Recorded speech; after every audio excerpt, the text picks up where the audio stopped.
गण गणपते नमः। श्री सत्यनारायण व्रत कथा पहला अध्याय। एक समय नैमिषारण्य तीर्थ में शौनक आदि 88,000 ऋषियों ने श्री सूत जी से पूछा, हे प्रभु, इस कलयुग में वेद विद्या रहित मनुष्य को प्रभु भक्ति किस प्रकार मिलेगी तथा उनका उद्धार कैसे होगा। हे मुनिश्रेष्ठ, कोई ऐसा तप कहिए जिससे थोड़े समय में पुण्य प्राप्त होवे तथा मनवांचित फल मिले। ऐसी कथा सुनने की हमारी इच्छा है। सर्वशास्त्र ज्ञाता श्री सूत जी बोले, हे वैष्णवों में पूज्य, आप सबने प्राणियों के हित की बात पूछी है। अब मैं उस श्रेष्ठ व्रत को आप लोगों से कहूंगा जिस व्रत को नारद जी ने लक्ष्मी नारायण भगवान से पूछा था और लक्ष्मीपति ने मुनिश्रेष्ठ नारद जी से कहा था, सो ध्यान से सुनो।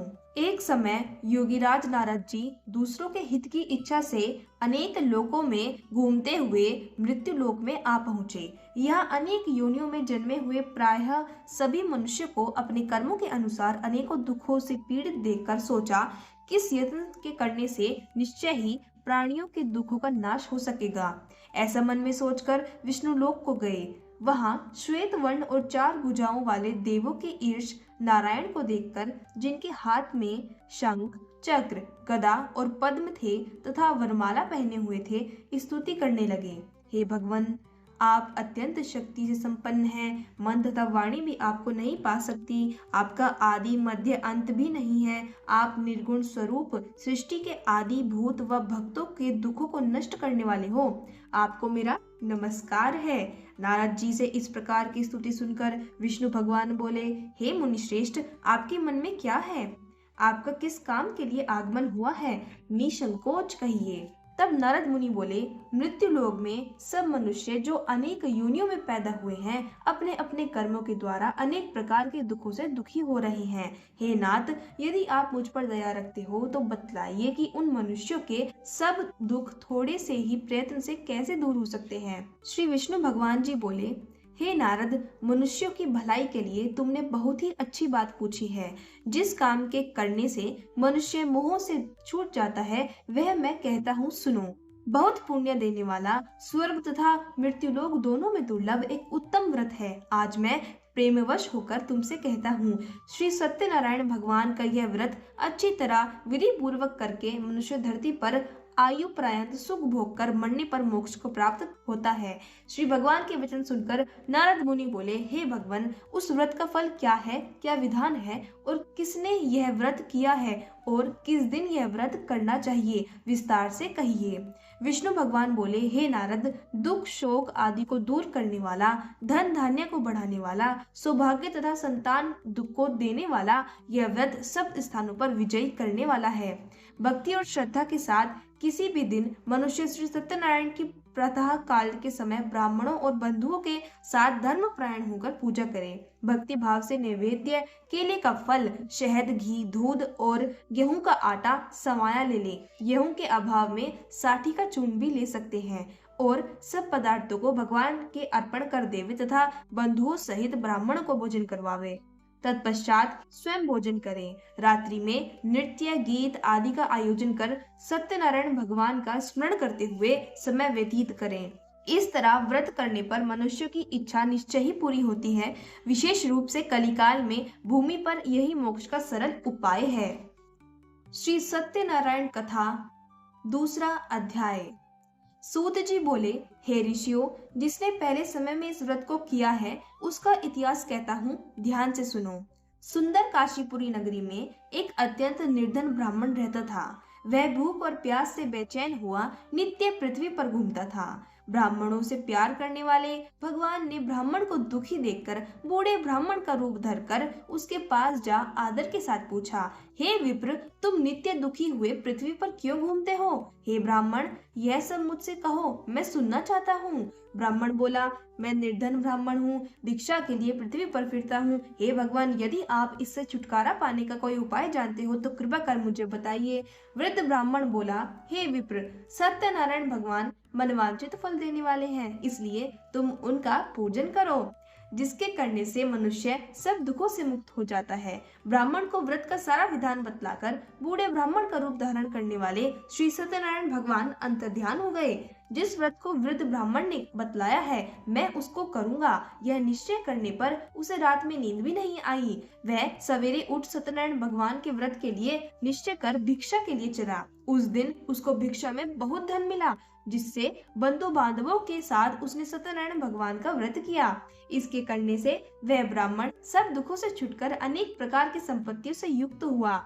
उस समय से वह ब्राह्मण हर मास व्रत करने लगा। इस तरह सत्यनारायण भगवान के व्रत को जो करेगा वह मनुष्य सब दुखों से छूट जाएगा। इस तरह नारद जी से सत्यनारायण भगवान का कहा हुआ यह व्रत मैंने तुमसे कहा। हे विप्रो, मैं अब और क्या कहूँ?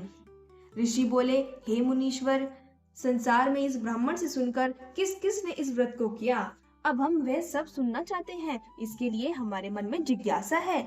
सूत जी बोले, हे मुनियों, जिस जिसने इस व्रत को किया है वह सब सुनो। एक समय वह ब्राह्मण धन और ऐश्वर्य के अनुसार बंधु बांधवों के साथ व्रत करने को तैयार हुआ। उसी समय एक लकड़ी बेचने वाला बूढ़ा आदमी आया और बाहर लकड़ियों को रखकर ब्राह्मण के मकान में गया। प्यास से दुखी लकड़हारा उनको व्रत करते देखकर ब्राह्मण को नमस्कार कर कहने लगा, आप यह क्या कर रहे हैं और इसके करने से क्या फल मिलता है? कृपया करके मुझे बताइए।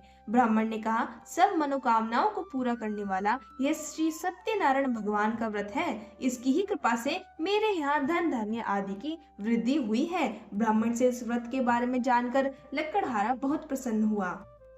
चरणामृत ले और प्रसाद खाने के बाद अपने घर को गया। अगले दिन लकड़हारे ने अपने मन में इस प्रकार का संकल्प किया कि आज गांव में जितनी भी लकड़ी बेचने से जो भी धन मिलेगा उसी से मैं सत्यनारायण देव का उत्तम व्रत करूंगा। यह मन में विचार कर वह बूढ़ा आदमी लकड़ियों अपने सिर पर रखकर जिस नगर में धनवान लोग रहते थे ऐसे सुंदर नगर को गया। उस दिन वहां पर उसे उन लकड़ियों का दाम पहले दिनों से चौगुना मिला। तब वह बूढ़ा लकड़हारा दाम ले और अति प्रसन्न होकर पक्के केले, शक्कर, घी, दूध, दही और गेहूं का चूर्ण इत्यादि सत्यनारायण भगवान के व्रत की कुल सामग्रियों को लेकर अपने घर को गया। फिर उसने अपने भाइयों को बुलाकर विधि के साथ भगवान का पूजन और व्रत किया। उस व्रत के प्रभाव से वह बूढ़ा लकड़हारा धन, पुत्र आदि से युक्त हुआ और संसार के समस्त सुख भोग कर वैकुंठ को चला गया। श्री सत्यनारायण भगवान की जय। श्री सत्यनारायण भगवान व्रत कथा, तीसरा अध्याय। सूत जी बोले, हे श्रेष्ठ मुनियों, अब आगे की कथा कहता हूँ, सुनो। पहले समय में उल्कामुख नाम का एक बुद्धिमान राजा रहता था। वह सत्यवक्ता और जितेंद्रिय था। प्रतिदिन देव स्थानों पर जाता तथा गरीबों को धन देकर उनके कष्ट दूर करता था। उसकी पत्नी कमल के समान मुख वाली और सती साध्वी थी। पुत्र प्राप्ति के लिए भद्रशिला नदी के तट पर उन दोनों ने श्री सत्यनारायण भगवान का व्रत किया। उस समय वहां एक साधु नाम का वैश्य आया। उसके पास व्यापार के लिए बहुत सा धन था। वह नाव को किनारे पर ठहराकर राजा के पास आ गया और राजा को व्रत करते हुए देखकर विनय के साथ पूछने लगा, हे राजन, भक्त युद्ध चित्त से यह आप क्या कर रहे हैं? मेरी सुनने की इच्छा है, सो आप यह मुझे बताइए। राजा बोला, हे वैश्य, अपने बंधुओं के साथ पुत्र आदि की प्राप्ति के लिए यह महाशक्तिशाली श्री सत्यनारायण भगवान का व्रत व पूजन कर रहा हूँ। राजा के वचन सुनकर साधु आदर से बोला, हे राजन, मुझसे इसका सब विधान कहो, मैं भी आपके कथन अनुसार इस व्रत को करूंगा। मेरे भी कोई संतान नहीं है, मुझे विश्वास है कि इस व्रत को करने से निश्चय ही होगी। राजा के सब विधान सुनकर व्यापार से निवृत्त हो वह आनंद के साथ अपने घर को गया। साधु ने अपनी स्त्री को संतान देने वाले इस व्रत को सुनाया और प्रण किया कि जब मेरे संतान होगी तब मैं इस व्रत को करूंगा। साधु ने ऐसे वचन अपनी स्त्री लीलावती से कहे। एक दिन उसकी स्त्री लीलावती पति के साथ आनंदित हो सांसारिक धर्म में प्रवृत्त होकर सत्यनारायण भगवान की कृपा से गर्भवती हो गई तथा 10वें महीने में उसके एक सुंदर कन्या का जन्म हुआ। दिनों दिन वह इस प्रकार बढ़ने लगी जैसे शुक्ल पक्ष का चंद्रमा बढ़ता है। कन्या का नाम कलावती रखा गया। तब लीलावती ने मीठे शब्दों में अपने पति से कहा कि जो आपने संकल्प किया था कि भगवान का व्रत करूंगा, अब आप उसे करिए। साधु बोला, हे प्रिय, इसके विवाह पर करूंगा। इस प्रकार अपनी पत्नी को आश्वासन दे वह नगर को गया। कलावती प्रीत ग्रह से वृद्धि को प्राप्त हो गई। साधु ने जब नगर में सखियों के साथ अपनी पुत्री को देखा तो तुरंत दूत बुलवाकर कहा कि पुत्री के वास्ते कोई सुयोग्य वर देख कर लाओ। साधु की आज्ञा पाकर दूत कंचन नगर पहुंचा और वहां पर बड़ी खोज कर देखभाल कर अपनी लड़की के लिए एक सुयोग्य वणिक पुत्र को ले आया। उस सुयोग्य लड़के को देखकर साधु ने अपने बंधु बांधवों सहित प्रसन्नचित हो अपने पुत्र का विवाह उसके साथ कर दिया, किंतु दुर्भाग्य से विवाह के समय भी उस व्रत को करना भूल गया। तब श्री सत्यनारायण भगवान क्रोधित हो गए और साधु को शाप दिया कि तुम्हें दारुण दुख प्राप्त हो। अपने कार्य में कुशल साधु वैश्य अपने जमाता सहित समुद्र के समीप स्थित रत्नपुर नगर में गया और वहां दोनों ससुर जमाई चंद्रकेतु राजा के उस नगर में व्यापार करने लगे। एक दिन भगवान सत्यनारायण की माया से प्रेरित होकर चोर राजा का धन चुराकर भागा जा रहा था, किंतु राजा के दूतों को आता देखकर चोर ने घबराकर भागते हुए राजा के धन को वहीं चुपचाप रख दिया जहां वे ससुर जमाई ठहरे हुए थे। जब दूतों ने उस साधु वैश्य के पास राजा के धन को रखा देखा तो उन दोनों को बांधकर ले गए और राजा के समीप जाकर बोले, हे राजन, यह दो चोर हम पकड़ लाए हैं, देखकर आज्ञा दीजिए। तब राजा की आज्ञा से उनको कठोर कारावास में डाल दिया गया और उनका सब धन छीन लिया गया। सत्यनारायण भगवान के शाप के कारण साधु वैश्य की पत्नी और पुत्री भी घर पर बहुत दुखी हुई। उनके घर पर जो धन रखा था चोर चुरा कर ले गए। शारीरिक व मानसिक पीड़ा तथा भूख प्यास से अति दुखित हो अन्न की चिंता में कलावती एक ब्राह्मण के घर गई। वहां उसने सत्यनारायण भगवान का व्रत होते देखा, फिर कथा सुनी तथा प्रसाद ग्रहण कर रात को घर आई। माता ने कलावती से कहा, हे पुत्री, अब तक कहाँ रही व तेरे मन में क्या है? कलावती बोली, हे माता, मैंने एक ब्राह्मण के घर श्री सत्यनारायण भगवान का व्रत होते देखा। कन्या के वचन सुनकर लीलावती भगवान के पूजन की तैयारी करने लगी। लीलावती ने परिवार और बंधुओं सहित श्री सत्यनारायण भगवान का पूजन किया और वर मांगा कि मेरे पति और दामाद शीघ्र घर आ जाएं। साथ ही प्रार्थना की कि हम सबका अपराध क्षमा करो। सत्यनारायण भगवान इस व्रत से संतुष्ट हो गए और राजा चंद्रकेतु को स्वप्न में दर्शन देकर कहा, हे राजन, जिन दोनों वैश्य को तुमने बंदी बना रखा है वे निर्दोष हैं, उन्हें प्रातः ही छोड़ दो और उनका सब धन जो तुमने ग्रहण किया है लौटा दो, नहीं तो मैं तेरा धन राज्य पुत्र आदि सब नष्ट कर दूंगा। राजा से ऐसे वचन कहकर भगवान अंतर्ध्यान हो गए। प्रातः काल राजा चंद्रकेतु ने सभा में अपना स्वप्न सुनाया। फिर दोनों वणिक पुत्रों को कैद से मुक्त कर सभा में बुलाया। दोनों ने आते ही राजा को नमस्कार किया। राजा मीठे वचनों से बोला, हे महानुभावों, तुम्हें भावीवश ऐसा कठिन दुख प्राप्त हुआ है। अब तुम्हें कोई भय नहीं है। ऐसा कहकर राजा ने उनके नए नए वस्त्राभूषण पहनवाए तथा उनका जितना धन लिया था उससे 2 गुना धन देकर आदर सहित विदा किया। दोनों वैश्य अपने घर को चल दिए। श्री सत्यनारायण भगवान की जय। श्री सत्यनारायण व्रत कथा चौथा अध्याय। सूत जी बोले, वैश्य ने मंगलाचार करके यात्रा आरंभ की और अपने नगर को चला। उनके थोड़ी दूर निकलने पर दंडी वेशधारी सत्यनारायण ने उनसे पूछा, हे साधु, तेरी नाव में क्या है? अभिमानी वाणिक हंसता हुआ बोला, हे दंडी, आप क्यों पूछते हो? क्या धन लेने की इच्छा है? मेरी नाव में तो बेल और पत्ते भरे हैं। वैश्य का कठोर वचन सुनकर भगवान ने कहा, तुम्हारा वचन सत्य हो। दंडी ऐसा कहकर वहां से दूर चला गए और कुछ दूर जाकर समुद्र के किनारे बैठ गए। दंडी के जाने पर वैश्य ने नृत्य क्रिया करने के बाद नाव को ऊंची देखकर अचंबा किया और नाव में बेल पत्ते आदि देखकर मूर्छित हो जमीन पर गिर पड़े। फिर मूर्छा खुलने पर अत्यंत शोक प्रकट करने लगा। तब उसका दामाद बोला कि आप शोक ना करें, यह दंडी का श्राप है, अतः उनकी शरण में चलना चाहिए, तभी हमारी मनोकामना पूरी होगी। दामाद के वचन सुनकर वैश्य दंडी के पास पहुंचा और अत्यंत भक्तिभाव से नमस्कार करके बोला, हे भगवान, आपकी माया से मोहित ब्रह्मा आदि भी आपके रूप को नहीं जानते, तब मैं अज्ञानी कैसे जान सकता हूँ? आप प्रसन्न होइए, मैं समर्थ के अनुसार आपकी पूजा करूंगा, मेरी रक्षा करो और पहले के समान नौका में धन भर दो। उसके भक्तिभाव वचन सुनकर भगवान प्रसन्न हो उसकी इच्छा अनुसार वर देकर अंतर्ध्यान हो गए। तब उन्होंने नाव पर आकर देखा कि नाव धन से परिपूर्ण है। फिर वह भगवान सत्यनारायण का पूजन कर साथियों सहित अपने नगर को चला। जब अपने नगर के निकट पहुंचा तब दूत को घर भेजा। दूत ने साधु के घर जा उसकी स्त्री को नमस्कार कर कहा कि साधु आपने दामाद सहित इस नगर के समीप आ गए हैं। ऐसा वचन सुन साधु की स्त्री ने बड़े हर्ष के साथ सत्यदेव का पूजन कर पुत्री से कहा, मैं अपने पति के दर्शन को जाती हूँ, तू कार्य पूर्ण कर शीघ्र आ। परंतु कलावती माता के वचनों को अनसुना कर प्रसाद छोड़कर पति के पास चली गई। प्रसाद की अवज्ञा के कारण सत्यदेव रुष्ट हो गए।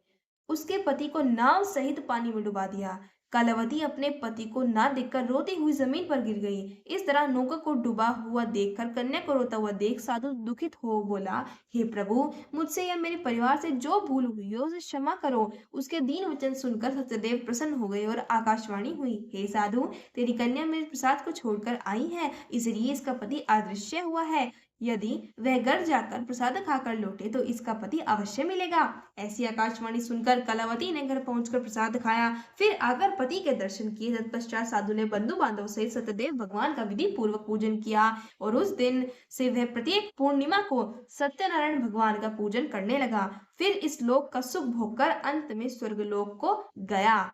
श्री सत्यनारायण भगवान की जय। श्री सत्यनारायण व्रत कथा 5वां अध्याय। श्री सूत जी बोले, हे ऋषियों, मैं एक और कथा कहता हूँ, सुनो। प्रजा पालन में लीन तुंगध्वज नाम का एक राजा था। उसने भी भगवान का प्रसाद त्याग कर बहुत दुख पाया। एक समय वन में जाकर वन्य पशुओं को मारकर बड़ के पेड़ के नीचे आया। वहां उसने ग्वालों को भक्ति भाव से बांधवों सहित श्री सत्यनारायण भगवान का पूजन करते देखा। परंतु राजा अभिमानवश देखकर भी वहां नहीं गया और ना नमस्कार ही किया। जब ग्वालों ने भगवान का प्रसाद उसके सामने रखा तो वह प्रसाद को त्याग कर अपनी सुंदर टंगरी को चला गया। वहां उसने अपना सब कुछ नष्ट पाया और तब वह जान गया कि यह सब भगवान ने ही किया है। तब वह उसी स्थान पर ग्वालों के समीप गया और विधि पूर्वक पूजन कर प्रसाद खाया तो सत्यदेव की कृपा से पहले जैसा था वैसा ही हो गया।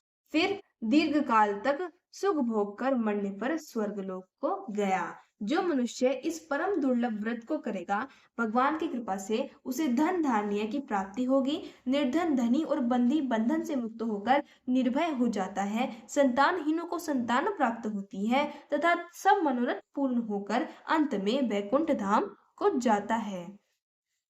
जिन्होंने पहले इस व्रत को किया है, अब उनके अगले जन्म की कथा कहता हूँ। वृद्ध शतानंद ब्राह्मण ने सुदामा का जन्म लेकर मोक्ष को पाया। उल्कामुख नाम का राजा दशरथ होकर वैकुंठ को प्राप्त हुआ।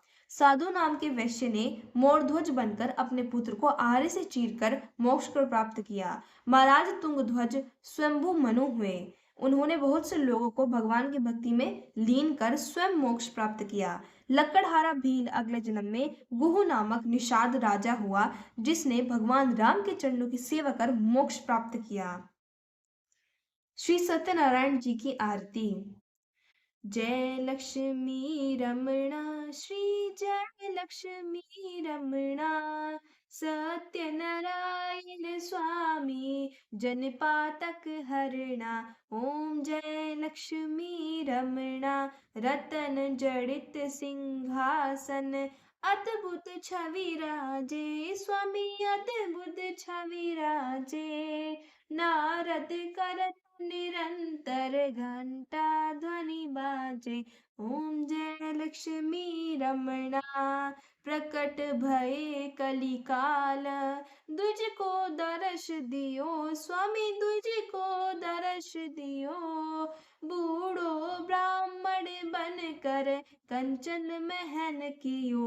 ओम जय लक्ष्मी रमणा, दुर्बल भील कठारो, इन पर कृपा करी स्वामी, इन पर कृपा करी। चंद्रचूड़ एक राजा, तिनकी विपत्ति हरी। ओम जय लक्ष्मी रमणा, वैश्य मनोरथ पायो, श्रद्धा तज दीनी स्वामी, श्रद्धा तज दीनी। सो फल भोग्यो प्रभु जी, फिर स्तुति कीनी। ओम जय लक्ष्मी रमणा, भाव भक्ति के कारण छिन छिन रूप धरियो, स्वामी छिन छिन रूप धरियो। श्रद्धा धारण कीनी, तिनके काज सरियो। ओम जय लक्ष्मी रमणा, ग्वाल बाल संग राजा। वन में भक्ति करी, स्वामी वन में भक्ति करी। मन वांछित फल दीनो, दीन दयाल हरि। ओम जय लक्ष्मी रमणा। चढ़त प्रसाद सवाया, कदली फल मेवा। स्वामी कदली फल मेवा। धूप दीप तुलसी से, धूप दीप तुलसी से, राजी सत्य देवा। ओम जय लक्ष्मी रमणा। श्री सत्यनारायण जी की आरती जो कोई नर गावे, प्रभु प्रेम सहित गावे। कहत शिवानंद स्वामी, मन वांछित फल पावे। ओम जय लक्ष्मी रमणा। ओम जय जगदीश हरे, स्वामी जय जगदीश हरे। भक्त जनों के संकट क्षण में दूर करे। ओम जय जगदीश हरे, जो ध्यावे फल पावे। दुख विनशे मन का, स्वामी दुख विनशे मन का। सुख संपत्ति घर आवे, कष्ट मिटे तन का। ओम जय जगदीश हरे। मात पिता तुम मेरे, शरण गहूँ किसकी। स्वामी शरण गहूँ किसकी। तुम बिन और न दूजा, आस करूं जिसकी। ओम जय जगदीश हरे। तुम पूर्ण परमात्मा, तुम अंतर्यामी। पार ब्रह्म परमेश्वर, तुम सबके स्वामी। ओम जय जगदीश हरे। तुम करुणा के सागर, तुम पालन करता।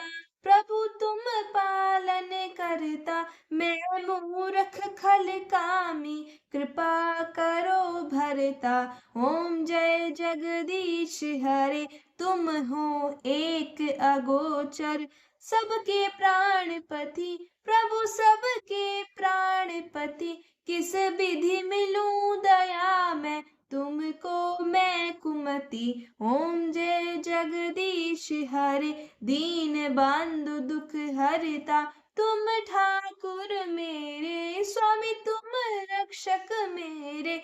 अपने हाथ उठाओ, द्वार पड़ा तेरे। ओम जय जगदीश हरे। विषय विकार मिटाओ, पाप हरो देवा। प्रभु कष्ट हरो देवा। श्रद्धा भक्ति बढ़ाओ, संतन की सेवा। ओम जय जगदीश हरे। श्री सत्यनारायण भगवान की जय। ओम नमो नारायण।